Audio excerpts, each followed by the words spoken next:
What's going on? Jake here with Uncommon EDC, checking out the Kershaw Livewire, which to my knowledge is the first OTF from Kershaw. Now they have plenty of out-the-side automatics in their launch series, but like I said, pretty sure this is their first OTF automatic.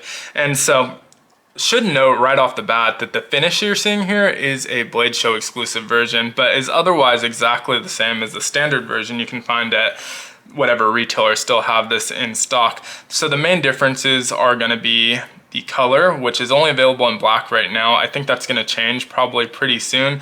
When people were responding to the Instagram post for this, they mentioned that they're going to have other exclusives, and so think that we'll see different colors come out. But this bronze anodized aluminum handle is a Blade Show exclusive. Now this run was also serialized, so you do have the serial number stamped right on the blade out of 150. This one in particular is number 7, but obviously those numbers will vary between 1 and 150. Now, everything else is exactly the same. You're getting the same blade shape, you're still getting the same blade steel, handle materials, and shapes, everything like that. So you're not missing out by not getting the Blade Show version. The only major difference is, again, that color. Now, the one difference that's not cosmetic or functional that maybe is the biggest kind of deal is the price point that these came in at. At Blade Show, these were running for $150. So that standard version that I mentioned is $240 at retailers, and they're still selling out like crazy. There's a lot of retailers that are currently sold out. There's still a couple that have them in stock, so I will track one down and link it in the description. I'll try and find one at one of the retailers I work with, but if I don't find them there, I will link to someone that has them in stock, because like I said, I've seen them in stock recently. And so you'll only be able to get that black version, but that's a pretty steep discount, honestly. $90, $240 to $150 is a pretty steep discount. And so if you watch my Blade Show haul video, you might know that I didn't actually pick this up at Blade Show.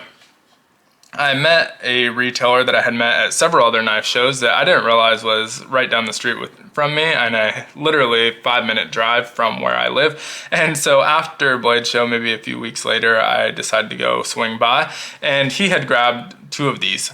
And so he sold it to me for $165, which honestly feels like a steal. I definitely would have paid more than that when you account for the fact I was paying by debit card, which there's a percentage fee, and he has to pay taxes on that. He probably didn't make any money on the sale. But like I said, I've interacted with him before. I think he's given me some good deals on some other knives as well since then, and so really appreciative of that. But $165 still feels like a steal for this. And one thing that I mentioned in the Microtech Ultratech video that I did get at Blade Show was that these are illegal where I live, so I don't love spending a ton of money on knives that I can't legally carry. So under $200 for both of them was a pretty good deal, and I will compare those side by side at the end of the video.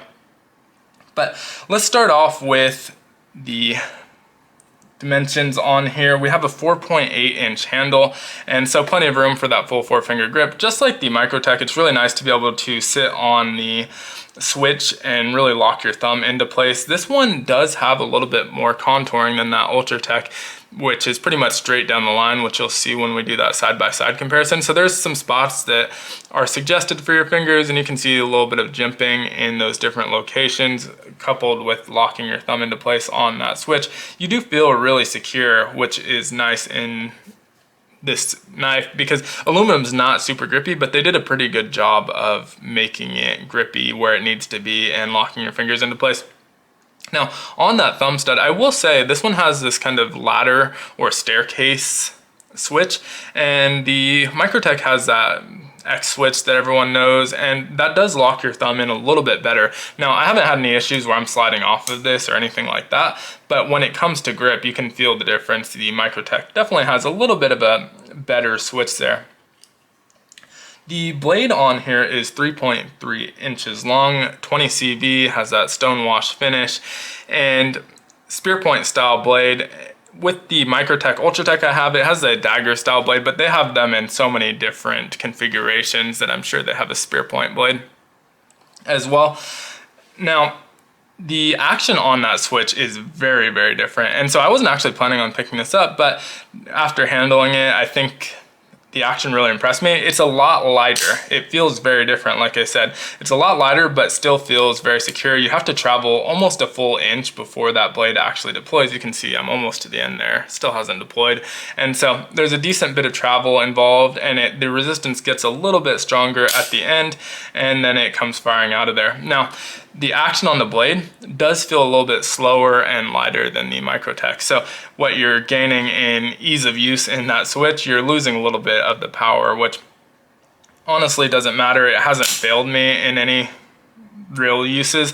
Obviously, if you fire it into something, which I've tested with just a piece of paper, paper towels, stuff like that, as soon as it touches, it stops just like the Microtech. It falls off its track, and easy to repair and fix that. But the action definitely does give up a little bit, and you're gaining a little bit of ease of access on that switch. Now, that's really going to be a preferential thing. If you prefer the harder switch, then you're not really gaining anything, and it's a little bit slower. But I have been pretty impressed with the action overall. I think it's nice and smooth and fires out hard enough.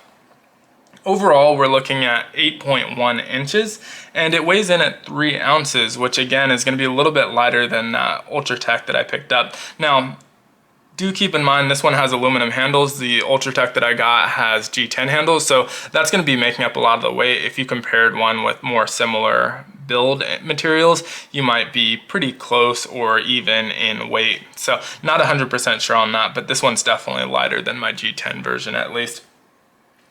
One thing that you might notice right off the bat is on the end here, we don't have a glass breaker, which is very, very typical of out the front knives. I'm not sure why, but most out the front knives do have a glass breaker. This one doesn't, so I really appreciate that.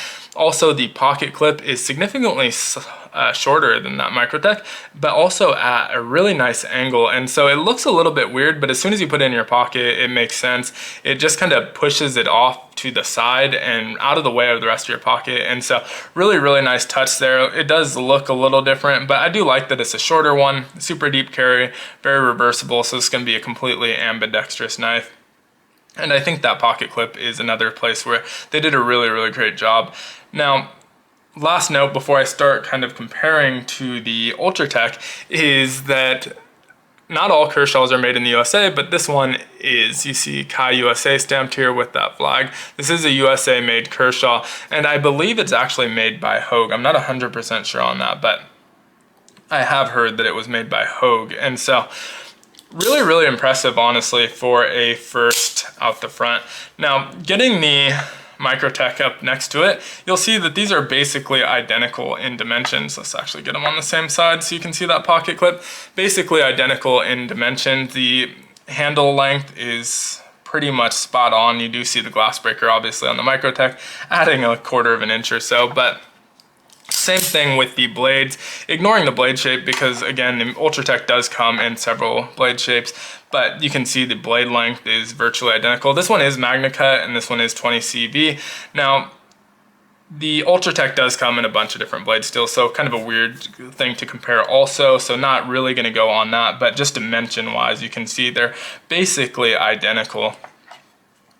Now, pocket clip, getting a lot smaller pocket clip, definitely prefer the pocket clip on the Kershaw. And then again, looking at those switches, I do prefer the Microtech switch. It just does a better job of locking you in. It feels a lot more aggressive and pull wise is a lot heavier. So if that's something that you prefer, definitely heavier on the Microtech. And not sure how well that's going to come across on camera in terms of the action, but this one, the Microtech does feel a little bit faster, a little bit stronger. It's not significant, but it's definitely noticeable, and so I do prefer that there. Now, when we look at the lines of them, you can see the Microtech is basically just a straight line on both sides outside of that switch. They do add some jimping as well for grip, but this one's a little bit more contoured to the shape of your hand. So ergonomically, I do think this one edges it out just a tad. Now, last kind of major difference here is when we look at those screws. You can see that the Microtech uses proprietary screws. The bit's not super expensive, but still a little bit annoying to have to track down that specific bit, where the Kershaw Livewire has Torx screws. I think they're T6 across the board. Would have preferred to see some T8s there, but either way, it's still nice that they're not proprietary. You may also notice that they were able to cut down on a single screw. So whereas the Microtech has 6, the Kershaw only has 5. So don't know that that's really a point in their favor, more so that it doesn't use proprietary screws, but I guess will save you 10 seconds or so if you're disassembling these and reassembling them. But overall, honestly, they're pretty comparable, which is to say a lot for their first out the front. I believe the designer on this was Matt Diskin, and you see on the blade itself somewhere, yeah, right above the serial number, it says Diskin on there. So he was a designer at Kershaw that designed this one. I think he really nailed it, honestly. Now, comparing the two, honestly, it's going to come down to preference. I think if I were going to EDC one, I think I'd reach for the Kershaw first, just because of that pocket clip, the little bit of weight savings, just the ease of use. If you're just using it for day-to-day use and fidgeting with it, it just seems like I would rather carry this one. Now, if I were to have to hard use it and my life depended on it, I'm still going to reach for the Microtech. The switch definitely feels more secure because it takes more effort to actuate. There's a little bit less play in the blade, which I don't think I mentioned on the Kershaw. This one does have a lot more side-to-side play. Front and back is relatively minimal, but side-to-side is a decent amount of play, where this one has pretty minimal play as far as out the fronts go. So definitely has less play, definitely requires more effort to actuate. It feels, the action on it feels a little bit better, and it just has a history, whereas, you know, the Kershaw's been out for probably 6 to 8 months, and so there's a little bit of history. But Microtech's been making out the front knives for several years. They've been torture tested. There's videos of them being torture tested. And so if I were hard using one, I would definitely reach for this first. But just in terms of overall ergo's ease of carry, and EDCing, I would probably go for this Kershaw. Now, if you wanted to argue that the Ultratech is better, I probably wouldn't argue against you, honestly. They're that close, but that's saying a lot about what Kershaw did for their first out the front, that they're even in the conversation. I think is pretty impressive. Now, price point is another place where Blade Show version 150 versus 180, they're pretty close, but when you get into the standard version, the Kershaw Livewire is $240 for that plain black version, and otherwise you're getting exactly what you get here. Now, you can occasionally get an Ultratech in that price range, but for the most part, they're going to be a decent bit higher. They range all the way up to around $500, and so depending on the version that you end up grabbing, you may end up paying double what you're paying for the Kershaw. And so for what I would consider to be pretty comparable, like I said, if you wanted to argue the Ultratech is better, I probably wouldn't disagree with you. And there's a lot of things, like I said, the action and the trigger and the switch itself all feel a little bit better on that Microtech. Just in terms of carry, I prefer the Kershaw, but I wouldn't argue against you. And so, I think just being in that conversation is impressive. Excited to see what they do. Now, I think I mentioned at the beginning of the video, I may not have, but when they posted this on their Instagram as a Blade Show exclusive, people were really wanting to grab it, and they were responding in the comments that they have other exclusives planned, so stay tuned. And so I do expect to see other colors. If you don't want black and this one's not available to you, you can probably find this on the secondary, but if not, you can probably wait it out and find other versions of this. But like I said, I'll try and find one that is in stock and link it in the description below. It's not so hard to find. I know where I picked this up still has the black version. I was just there on Friday. They still have the black version in stock, so I'm guessing it's on their website as well, but I'll check that as well. But thanks so much for watching. Let me know what you think, if you've had experience with these, and especially if you have experience with these, and also with the Hogue out the front, how similar they feel, because I've never actually I think I have handled a Hogue, but not side by side with this. And so it would be nice to kind of compare the two. So if you have that experience, let me know in the comments. But otherwise, just let me know what you think of this knife in the comments below. But as always, be sure to like, subscribe, and hit the notification button if you enjoyed this video. And I hope you have a great one. Take care.